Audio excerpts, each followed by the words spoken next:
Eder. Mech.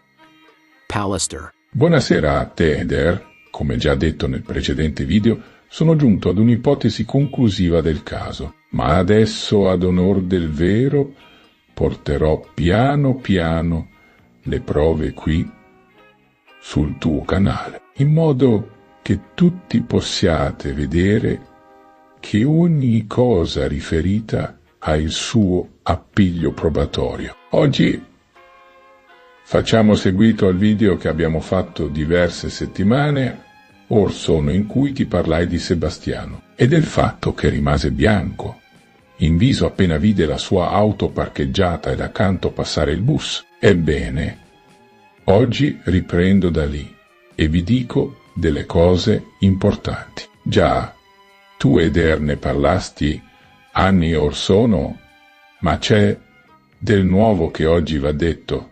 Partiamo. Come puoi vedere dalla foto migliorata, non è in discussione che ci sia una persona nell'auto di Sebastiano, ed ad oggi lui ha mentito su ciò. Per questo sbianca in viso quando era a quarto grado e vedrà il servizio. Attenzione, sono le 8:30 già.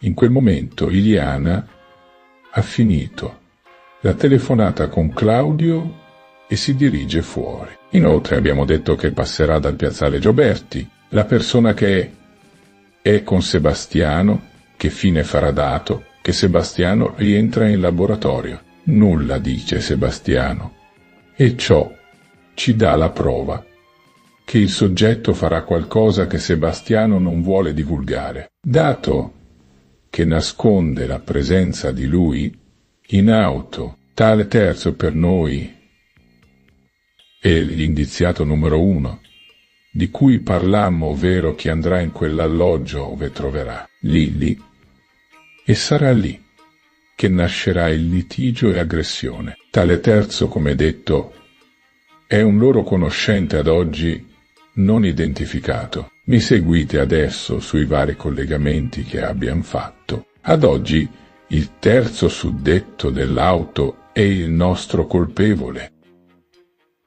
Non può essere un caso che la vedetta scooter guardi e cerchi Lily.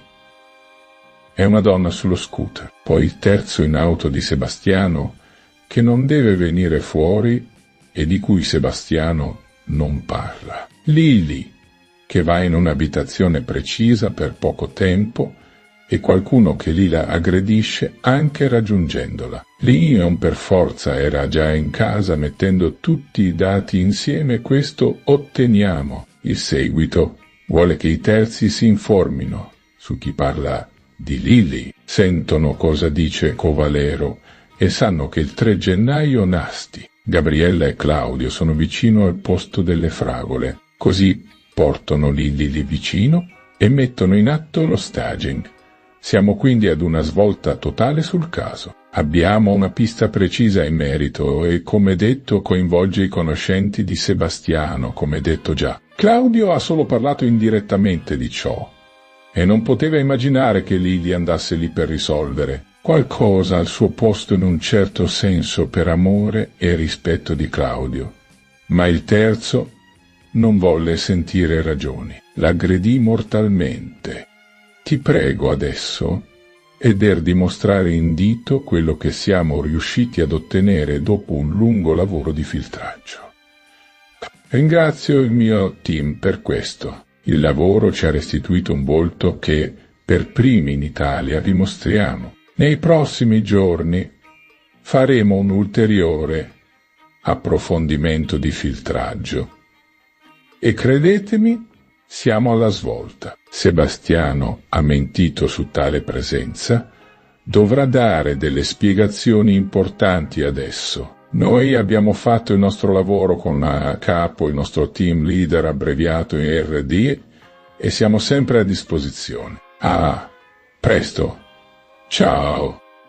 Ieri abbiamo parlato di una persona che quando vuole è uguale a Liliana e che tra l'altro ha gestito insieme a Pier Giorgio il locale Nova a Dolina di Patriciano. Questa persona ha tante foto, noi ne abbiamo fatta vedere una in particolare e abbiamo notato una incredibile coincidenza. In questa foto in cui è uguale a Liliana ci sono alcuni like, tra cui ce n'è uno veramente strano ed è l'ultimo che vedrete adesso.